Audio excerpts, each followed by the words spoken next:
Palabra de Mujer. ¿Qué tal, Bolivia? Muy buenas tardes y bienvenidos a Palabra de Mujer. Siento que la temperatura ha subido un poco, ¿no? Mucho, creo yo. Sí. Por lo menos ya dejó de llover, chicas. Eso es un avance, ¿no? Sí, pero estamos leyendo por ahí algunas publicaciones y noticias internacionales que decían que este va a ser uno de los años más fríos de los últimos tiempos. Es que incluso nevará en Buenos Aires y otras cosas. Me da pánico pensar en eso. Así es, como nos llega el frío de Buenos Aires, allá dicen que había llegado el frío más frío después de 60 años, imagínense. Ataque de pánico por frío. Sí. Ataque de pánico por muchas cosas. Ataque de pánico de entrar a la ducha a bañarse. Ese es el peor. Ese es el peor en tiempos de frío. Pero vamos a hablar de eso precisamente, de los ataques de pánico. ¿Usted alguna vez ha escuchado hablar de este fenómeno? De estas personas que de repente agarran un terror a algo que no tiene explicación y que a medida que pasa el tiempo los lleva a cambiar incluso su manera de comportarse. Vamos a preguntarle a la gente en la calle si sabe lo que son los ataques de pánico. Palabra de Mujer. Me imagino que es algo que uno le tiene miedo, ¿no? Es algo que realmente te pone nerviosa y ya. No sé, eso es mi parecer. Cuando alguien tiene algún miedo o algo así. Cuando te pones nervioso, cuando te agarran desprevenido, algo así. Es una reacción que uno tiene cuando le sucede alguna cosa, ¿no? O le está ocurriendo alguna cosa que le sorprende. Es cuando la persona le entra como, digamos, un miedo. Cuando te asustan o cuando te dan una sorpresa, digamos, ¿no? Malas noticias, digamos. Un sentimiento nervioso, en shock, lo que estoy sintiendo ahorita. Cuando te pones algo nervioso, cuando no sabes cómo reaccionar, tal vez. Supongo pues que algo imprevisto, digamos, no sé, que lo asuste a alguien. Recibes algo impactante, algo que te sorprende, algo repentino. Es un ataque de terror, de miedo, uno cuando se paraliza. Palabra de Mujer. Ay, qué miedo, ¿no? Vamos a hablar de este tema precisamente con el doctor Rosendo Rivero Melgar. Él es cardiólogo, licenciado de la Universidad Autónoma Gabriel René Moreno, y Natalia Justiniano Avilés, comunicadora corporativa y coach de oratoria. Bienvenidos. Gracias. Gracias por esta invitación. ¿Qué es el ataque? Esperemos que nuestra charla sea ilustrativa y fundamentalmente eduquemos a nuestra gente que el pánico no hay para qué tenerle, no va a pasar nunca nada. Tenga presente, será 10 minutos, nunca le va a pasar nada. ¿Qué pasa cuando dejamos, pero que esto, cuando le damos rienda suelta a este pánico ya en el ámbito psicológico? ¿Por qué no escribimos que te mejor primero imposibilita, qué es Sí, el pánico, la verdad? si usted me permite brevísimamente hacer un poco de la historia de nuestro cerebro límbico, es probable que nos puedan entender. Nosotros venimos con este cerebro de nuestras emociones hace 200 millones de años. Lo derivamos, ¿verdad?, de un cerebro que se llama el primer cerebro que nosotros tuvimos, que es el cerebro reptiliano. Este cerebro, ¿a qué se encarga o de qué sirve este cerebro, ¿no? Es territorial, es instintivo, es sexual y se alimenta nada más. A medida que nuestro cerebro va creciendo, pues aparece el último cerebro, que es el cerebro inteligente, ¿verdad? Pero nuestro cerebro nunca se deja de comunicar con esas zonas que están ahí. Por lo tanto, nuestras emociones, ¿verdad?, siempre están ahí. Y lo más importante es que en una emoción es una sensación que usted siente. Esa sensación, yo le pongo ahí, usted ve un tigre. Y lo hemos visto en la televisión el otro día cuando ese gorila agarraba al niño, lo arrastraba, ¿verdad? A prima facie per se, pareciera que lo iba a destruir, no le iba a pasar absolutamente nada, pero decidieron sacrificarlo porque entendían que por ahí era un mal mayor que lo mate y un mal menor matar a una dinastía que se acababa.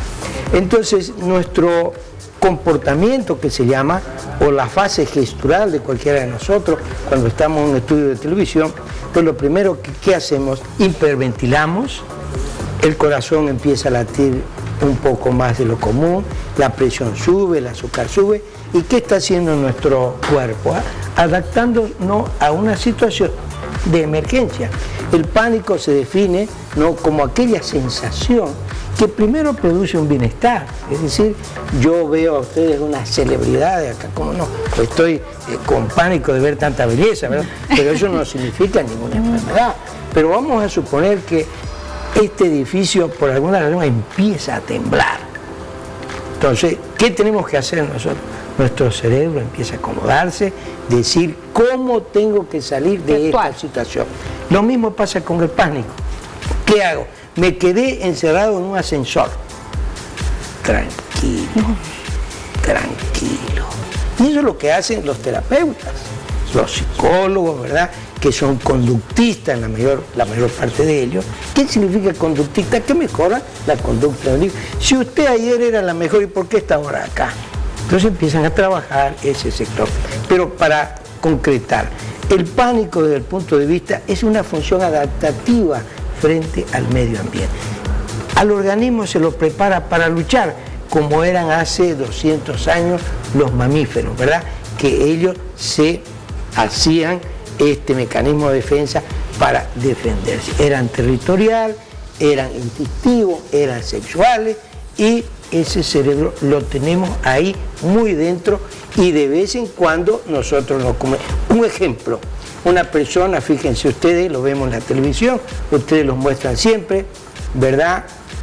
Un hombre golpeó a una mujer, fíjense ustedes. ¿Cómo es probable, cómo es posible en una sociedad moderna donde tenemos valores y nuestra cultura nos ha enseñado a hacer ética moral? Fíjese, usted, el cerebro que ha trabajado con esa persona que es ultrajada, es el cerebro primario, el que tiene usted ahí, que se vuelve instintivo, territorial, ¿verdad? Entonces, para concluir y no robarme, ¿verdad?, el espectáculo, que no he venido a eso, simplemente no hay que temerle al pánico. Es un proceso adaptativo, es una emoción. Natalia, en tu experiencia, ¿cómo nos podés hablar?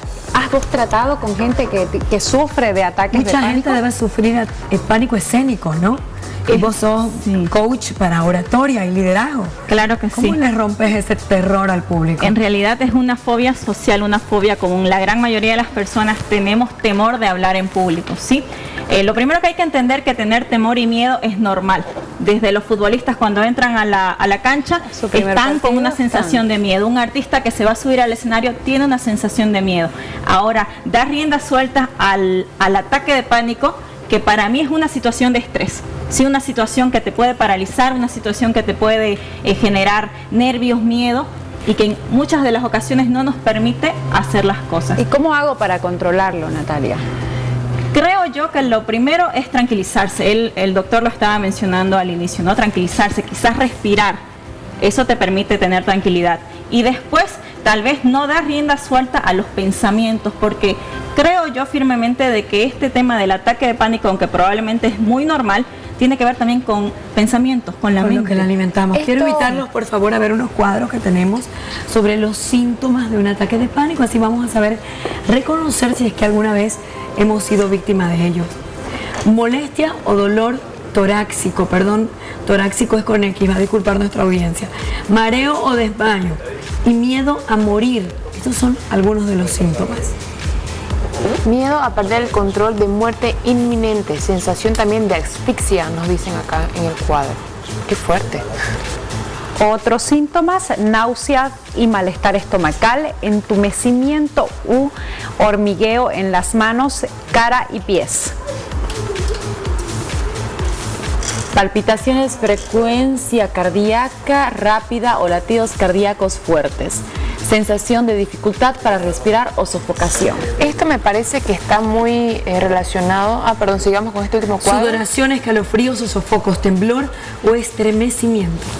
Ese es el más. Cuando una persona tiene claustrofobia, ¿le viene un ataque de pánico? ¿Eso es? Sí.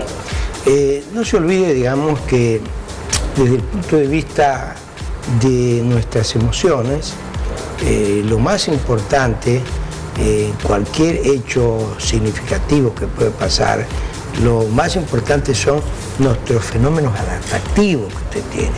Es decir, usted ha mencionado todo eso, síntomas que tiene una persona que tiene pánico, pues le tiembla las manos, da ganas de vomitar, tiene palpitaciones, le sube el azúcar, y fíjese lo que les pasa a los políticos, ¿verdad? Todos se enferman, ¿verdad? Eso es, ustedes lo ven, ¿no? ¿Qué pasa eso? El estrés, el pánico de estar detenido, encarcelado, investigado, ¿verdad? Lo transforma. Y si esta enfermedad continúa con ese ciclo, pues va a una enfermedad mental, ¿verdad? Y lógicamente las enfermedades mentales, ¿verdad?, tienen sus prodromos, que se llama. Es decir, vamos a suponer lo que los clásicos describen en sus libros, ¿verdad? Y me voy a acercar a James. Usted ve en ese pasillo oscuro que llega a su casa, no hay luz y hay un perro. ¿Qué hace usted ahí? O está un violador. En ese lugar, en ese zaguán, como decían los árabes, ¿no? Oscuro, estrecho, y ve, y su mente, la mente fabrica lo que usted quiera, como decía Napoleón. Te da miedo, ¿no? Da miedo. Entonces, ¿usted qué hace? Dos cosas fundamentales. Se prepara la lucha, que son instantáneas, o se detiene y se muere petrificado de miedo. ¿Por qué se ha muerto? Porque se ha atacado el corazón, lo que ustedes muchas veces han visto, tiene una angina de pecho. Esa angina de pecho continúa, aparece una arritmia grave, esa arritmia nos lleva. Está el otro, el que decide lidiar con la batalla, ¿no? Prepara su vida. Yo acá tengo 20 metros y mido. Eso es, ¿verdad?, una fuga para evitar, y sería el contrario, lo contrario del pánico. El pánico se queda ahí. Pero es un mecanismo adaptativo. No le tengamos miedo al pánico. ¿Y el que corre qué hace? Claro. Pero decime, estos dos tipos de reacciones, el quedarte paralizado o el responder a esto, a lo que le tenés miedo, es algo que podemos aprender. Tal vez si yo soy una persona que tiene, qué sé yo, pánico a las alturas, he visto esta terapia de shock, que los confrontan con aquello a lo que más miedo le tienen, y de repente generan una reacción de conocer un poco más, de adaptarse un poco más y de ya no tenerle más pánico. ¿Se puede aprender a reaccionar de esta segunda manera? Claro que sí, en realidad se debería desarrollar. Tenemos dos opciones, ¿no? Pelear, como decía el doctor, o huir. Cuando nosotros huimos, pareciera que es la salida más fácil, pero en una segunda oportunidad nos vamos a volver a enfrentar con lo mismo y probablemente va a ser peor. La sensación, porque hablemos que el ataque de pánico es una sensación de ansiedad, va a volver. En cambio, si nosotros enfrentamos ese temor o esa sensación de pánico, quizás va a ser un poco traumante, pero la próxima que nos vuelva a suceder ya vamos a salir más airosos de esa situación. Una persona, ¿cómo se puede dar cuenta si es como un tipo de enfermedad, los ataques de pánico, y bueno, tratar de solucionarlo con el tiempo, ¿no? O sea, porque normalmente te da un ataque de pánico, son tiempo bastante corto, el cual es el ataque de pánico. Mira, les comento, chicas, tengo un cliente muy querido que él sufre de ataques de pánico desde niño, no sabe a qué son sus ataques de pánico, pero uno de sus síntomas más como preponderantes es de que le da ganas de ir al baño cuando está con el ataque de pánico, pero él ya se medica, ¿no? Literalmente me hice de miedo. Ajá, sí, o sea, tiene que correr al baño. He escuchado esa experiencia. Pero no sabe por qué, no sabe a qué, es un momento de estrés generalizado, ¿no? Generalmente cuando tenemos ataques de pánico y de manera práctica a veces es sin ninguna razón, o por lo menos nosotros no sabemos por qué es, pero al darnos cuenta de los síntomas que acaban de leer, ya podemos darnos cuenta, valga la redundancia, de que estamos sufriendo eso. No necesariamente tenemos que tener palpitaciones y estar sudando. En el caso, por ejemplo, de la gente que enfrenta al público, que mencionamos que es una fobia social, se paraliza, se queda en blanco. En otras ocasiones quiere hablar y no puede hablar. No te sale la voz. Es algo que nunca le va a pasar a Laura. ¿Tenemos niveles de ataques de pánico? De repente un nivel medio, un nivel alto, ¿existe esto? Claro que sí. Mire, ya si vamos un poquito saliéndolo de la normalidad y vamos a la normalidad, digamos, que es lo que probablemente, ¿no?, claro, le interese a la audiencia. Nosotros, digamos, hemos nacido con lo que se llama cosas primarias, que las hemos heredado, la ira, la rabia, el miedo, ¿verdad? Vamos a suponer que yo soy un miedoso, toda mi vida he sido miedoso. Y me toca ir al odontólogo. Y que ahora voy a ir al odontólogo. Qué miedo. ¿Verdad? Yo, sin querer queriendo, ¿verdad? Tuve una vez un accidente y a partir de ahí, fíjese, voy al odontólogo y veo el diablo ahí. Pero una vez que estoy sentado, me tranquilizo, veo el profesional, el arte, la magia con que trabajo, oiga, y se me va. Entonces, fíjese, es un condicionamiento. Y los psicólogos lo explican muy bien, es un trastorno de la conducta. Tanto es así que la psicología moderna, todos estos pacientes que tienen trastorno de pánico, la única terapia que le dice tranquilícese, no le va a suceder nada. Y lo que más funciona son las terapias conductuales.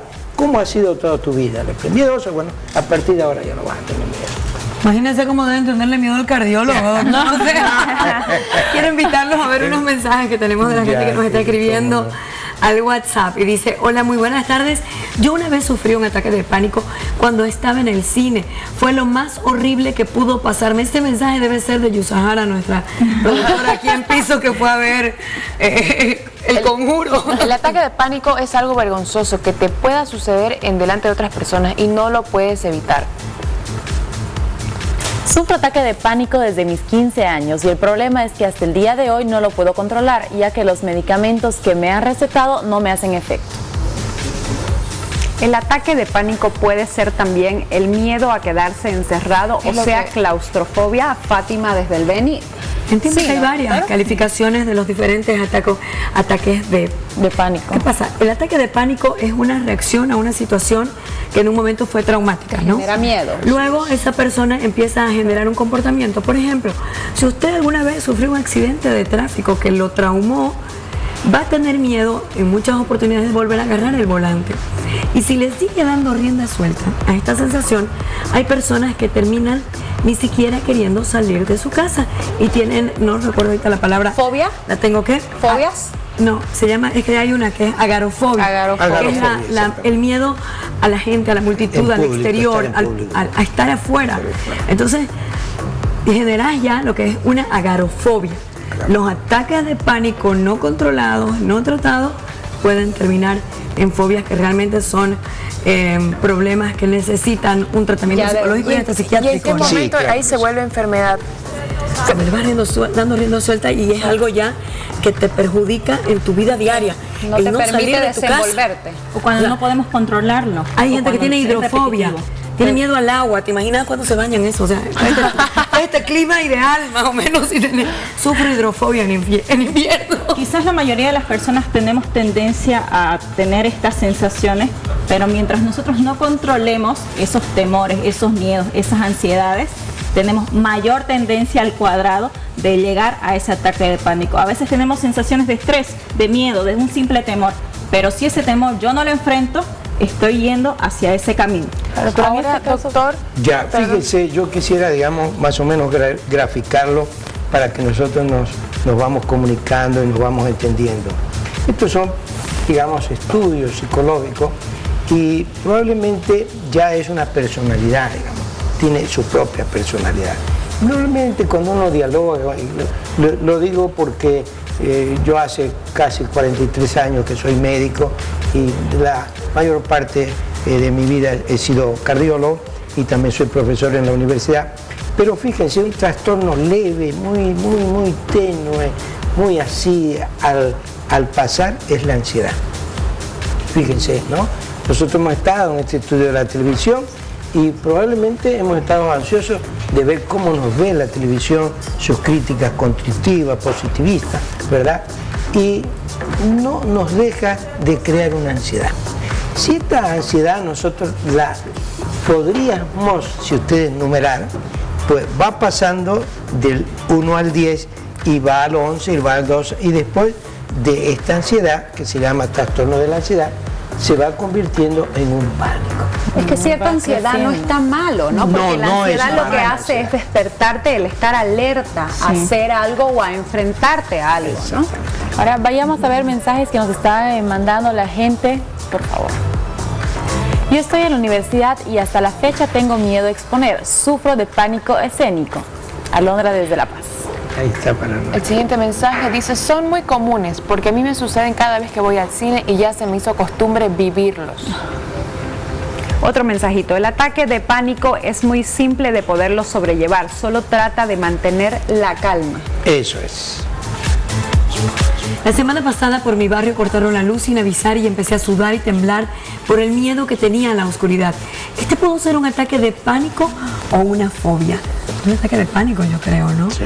¿Qué hacemos con este amigo? Quiero utilizar el conocimiento y la experiencia que tiene Natalia Justiniano acá para ayudarnos a guiar a estas personas que sufren del pánico escénico. A veces no es tanto presentarse ante un gran auditorio con el simple hecho de que te digan vas a dar examen oral. Ya vamos los exámenes. ¿Qué hace? ¿Cuáles son los ejercicios? ¿Cómo practica este amigo? Lo primero que tiene que entender es que esa persona puede hacerlo. Y a través del ataque de pánico que estábamos hablando hace un momento, también es importante entender que nosotros podemos controlarse. Una vez se nos pasa del control, quizás es importante ir a un especialista. Pero en el ataque de pánico lo podemos controlar. En el caso de hablar en público es común. Sin embargo, por ejemplo, el prepararse, el tener información, te da mayor seguridad. En cambio, si yo voy a enfrentarme a una exposición en el colegio o en la universidad y no sé nada, y encima tengo los nervios normales que cualquier persona puede tener al hablar frente a los demás, probablemente voy a estar en blanco. Pero si yo me preparo adecuadamente, entonces tengo mayor seguridad y facilidad de que me salgan las palabras.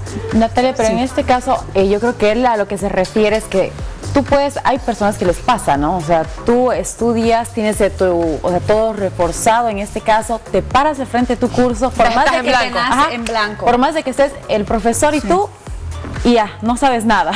¿Cómo podrías ayudar? Borroca sepa. Tal vez lo ideal sería que en ese momento tenga calma, respire y tal vez tratar de recordar lo que ha estudiado. ¿Sí? Porque en algún lado del cerebro tiene que estar, sino que el pánico lo atacó y lo bloqueó. ¿Qué otras recomendaciones de ejercicio le das a las personas? Por ejemplo, ¿cómo practican con vos cuando te dicen quiero enfrentar mi pánico escénico? Generalmente lo que uno siempre les pregunta es el hecho de cuántas veces ha intentado hacerlo y ha tenido fallas o no ha logrado concretar esa acción. Porque a veces las cosas no suceden porque nosotros directamente nos hemos frustrado. No gano la lotería porque no me compro el boleto, más o menos. Generalmente es porque una vez fallamos, uno cree que va a fallar. Y generalizamos la situación. Entonces creo que una vez me fue mal, siempre me va a ir mal. Entonces eso es importante detectar en este caso. El tema de la práctica, el tema de estar frente a un espejo, al hablar frente a un público también es importante porque eso me va a dar mayor seguridad. Porque muchas veces el miedo escénico se da por el qué dirá la otra persona, cómo me va a ir. ¿Será que le voy a apelar? ¿Será que me va a ir bien? Entonces, todo eso maquina en mi mente y no me permite realizar una actividad. En todo caso, también es importante siempre pensar y mentalizarse con palabras positivas o automáticamente decirse yo puedo, yo voy a poder, yo lo voy a lograr. Entonces, yo me voy preparando para una situación positiva. Y ahora, viendo la forma de prevenir, si fuera posible, ¿cómo yo puedo detectar que tengo inicios de repente de ataques de pánico, no sé, pánico escénico o cualquier otra cosa? Desarrollar una fobia. Exactamente. ¿Cómo puedo yo tomar nota y decir, bueno, voy a prever y voy a hacer tal cosa y darme cuenta antes de que pase? Muy simple, digamos. Antes quisiera hacer, tengo que aprovechar, yo soy cardiólogo, le voy a contar una anécdota profesional que hace algunos años me sucedió. Me llama la hija de un distinguido cirujano acá de Santa Cruz y me dice, Rosendo, yo me llamo Rosendo, he tenido un fuerte dolor de pecho, creo que me estoy infartando. Muy bien, le digo yo a las hijas, por favor llévenlo inmediatamente a tal lugar donde yo te voy a atender. Llega brevísimamente, lo más rápido posible, y siempre me acuerdo, lo pongo como ejemplo, llega con sus dos hijas, una trayéndolo de un brazo y la otra del otro brazo. Veo a un hombre totalmente, como se dice, con crisis de pánico, porque la gente cree que se va a morir del corazón. No se van a morir del corazón. Si usted respira y tose, no se van. Y una cosa que usted no se olvide nunca, querida Laura, váyase siempre con su aspirineta al lado, porque la aspirina le va a ayudar a prevenir un infarto. Cuando termino de contar, lo chequeo al doctor, a un brillante cirujano, Luis, le digo, no tenés nada, andate a tu casa. Se levantó, siente, estaba con sus hijas, váyanse. Fíjense ustedes cómo este estado de ánimo influye definitivamente. ¿Y por qué? Porque en el cerebro tenemos sustancias, 3, 4 que se las voy a mencionar para que las vayan conociendo, probablemente las conocen ustedes. Laura debe decir, estoy dopada de amor, debe decir, y es la dopamina, ¿ves? Que es la hormona del amor, igual que la oxitocina, ¿verdad? Adrenalina, noradrenalina y serotonina. Todas las linas. Así es. Todas estas sustancias, y ustedes las mujeres, que hay que admirarlas, tienen una sustancia que se llama la hormona del amor. ¿Saben cómo se llama? No. La oxitocina. ¿No tiene el nombre oxitocina? Ah, la que nos hace producir leche. A vos tenés eso ahorita. Tiene como 20 acciones, pero fíjese, esta hormona es lo que yo le digo a los estudiantes de psicología, es la que te comunica primariamente con tu mamá. Y las vemos a las madres. Es lo que nos hace enamorarnos de la madre. Exactamente. Usted ve una madre cargada con un poncho atrás, con una valija acá y con 2 hijos. ¿Cómo es probable, es posible que esta madre no tenga ningún sentido del peso? ¿Qué es lo que la hace feliz? La oxitocina. Investiguen ustedes si es cierto, y se llama la hormona del amor, lo que todos practicamos. De distintas formas, de distintas fases. Por ejemplo, si ustedes practican el amor, enseñándonos todas las tardes lo que es este programa tan bello, que nos sentimos identificados con Santa Cruz, porque acá están sus mujeres representadas. Y de Tarija y de todos lados. De Bolivia. Bellísima, Mimi, Tarija 2012. ¿Me acordé? Después de ahora, a ver, por favor, una nota que tenemos con la doctora Rosario Sánchez, es psicóloga clínica y habla precisamente de esto, de las fobias y de los ataques de pánico. Palabra de mujer. Un ataque de pánico es un ataque de ansiedad muy aguda, en la cual la persona empieza a presentar otros síntomas, algunos otros trastornos como dificultad para respirar, mareos, náuseas, en algunos casos vómitos, una sensación de irrealidad, y también puede tener la impresión de que puede morirse y no sabe qué le va a pasar. Es un temor un miedo muy intenso, una ansiedad muy intensa. A cualquier persona se le puede presentar, generalmente está ligado a periodos de un estrés demasiado intenso. Entonces lo conveniente es visitar a un profesional, un médico, un psicólogo. El médico debe descartar cualquier tipo de enfermedad, algún tipo de enfermedad, alguna dolencia orgánica que puede estar causando, y lo más importante es la psicoterapia, ¿no? Para poder superar un ataque de pánico. Palabra de mujer. La verdad que vamos a escucharle hablar a la doctora Rosario Sánchez. Quiero invitarlos ahora a ver algunos mensajes, ¿no, Claudia? Así es, vamos con mensajes de WhatsApp. Les comento que desde niña sufro ataque de pánico al pensar en morir. Hace poco lo identifiqué y en esas ocasiones me hiperventilo y tengo la sensación de caer al vacío y desaparecer. Necesito tocar algo o alguien para recuperarme. Eso me pasa a mí también. Puede ser hereditario, dice el ataque de pánico. Saludos desde el Beni. ¿Qué dice, doctor? Acabo de ver el primer mensaje. Nosotros heredamos, hay genes, ¿verdad?, que hacen que esta situación, pero con la educación, fíjense, con la educación, pues si usted a su hijo le dice no tengas miedo a los automóviles, lo más probable es que no tenga miedo, pero si usted le dice a su hijo, mira que el automóvil te va a producir esto, al final él va a tener hasta miedo de agarrarlo. Son, ¿verdad?, procesos psicológicos. Nosotros desde siempre tenemos funciones psicológicas superiores. ¿Y dónde está eso? Está en la sociabilización. ¿Y cuál es nuestra primera sociedad que nosotros conocemos? La familiar.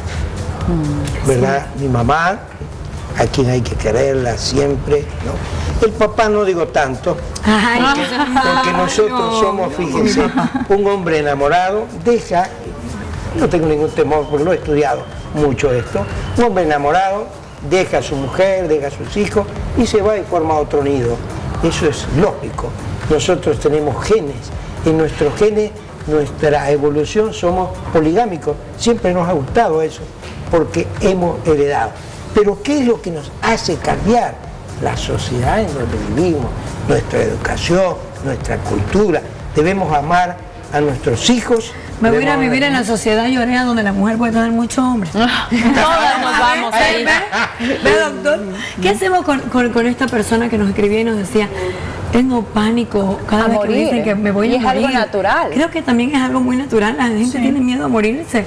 Pero decía ahí, cuando pienso que me voy a morir. Entonces, el pienso tiene que ver con los mensajes que yo estoy mandando a mi cerebro. Así es. Quizás sensaciones y pensamientos negativos. Entonces, yo vuelvo a repetir lo mismo y para mí es muy importante que las personas entiendan de que pueden controlar eso. ¿Sí? Quizás, por ejemplo, cuando están en ese momento de que están estresados o nerviosos o ansiosos, pensar en otra cosa. Sí, distraerse con otras cosas. Quizás, por ejemplo, también mencionábamos hace un momento el tema de respirar, el tema de mandarse información o mensajes positivos de que yo puedo, o entender que es algo normal y que va a pasar, no que va a quedar durante mucho tiempo. Reprogramación cerebral, digamos, con este tema de los mensajes positivos. Una vez leí que si escribís, por decir, en el espejo de tu baño, en tu heladera, en la primera tapa de tu cuaderno, en la mesa de tu comedor, mensajes como son lo máximo, vos vas a poder hablar en público, vos vas a conseguir ese trabajo, o vas a bajar esos 10 kilos, al final te autoconvences. Te puede ayudar, sí, porque uno se autogestiona y además uno es visual. Entonces, si yo veo, yo soy campeón, yo soy bonita, no sé, yo puedo lograrlo, tenés potencial. Me lo voy a creer. Entonces, al creerme esas cosas, yo voy a intentar. En cambio, cuando yo creo que no puedo hacer nada, automáticamente ni siquiera me tomo la molestia de acercarme o hacerlo. Pero en este caso del mensajito, ¿no? De que ella dice que cuando pienso que me voy a morir, sería adecuado que ella busque un especialista, ¿no? Un psiquiatra, porque si es que ella anda sufriendo tanto por el tema, es ya algo más fuerte, ¿no? Este tema de los miedos si se heredan, me parece tan importante lo que decía aquí el doctor. Realmente los bebés y los niños nacen como que son un libro en blanco. Son una plastilina. Y somos el papá y la mamá los que escribimos más o menos la historia, las vivencias y las cosas que los van a marcar y hacen los cimientos de su vida futura.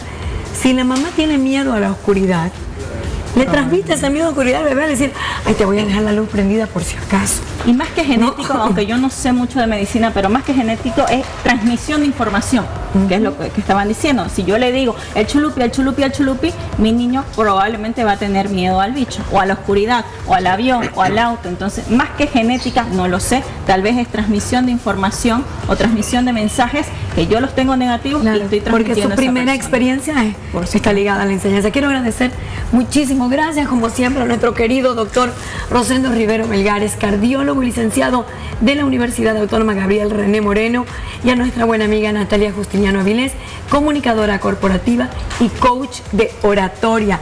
Muchas gracias a los dos, mi querido doctor. Ahora ya no le tiene, usted nunca le tiene pánico, ¿no? No le tiene pánico a la tele. A la tele no, la domina. Siempre. Muchas gracias a los dos, gracias. Hacemos una pausa y ya volvemos. La vida es una fiesta, no hay mal que por bien no venga. No dejes pasar la hora, ese corazón. La vida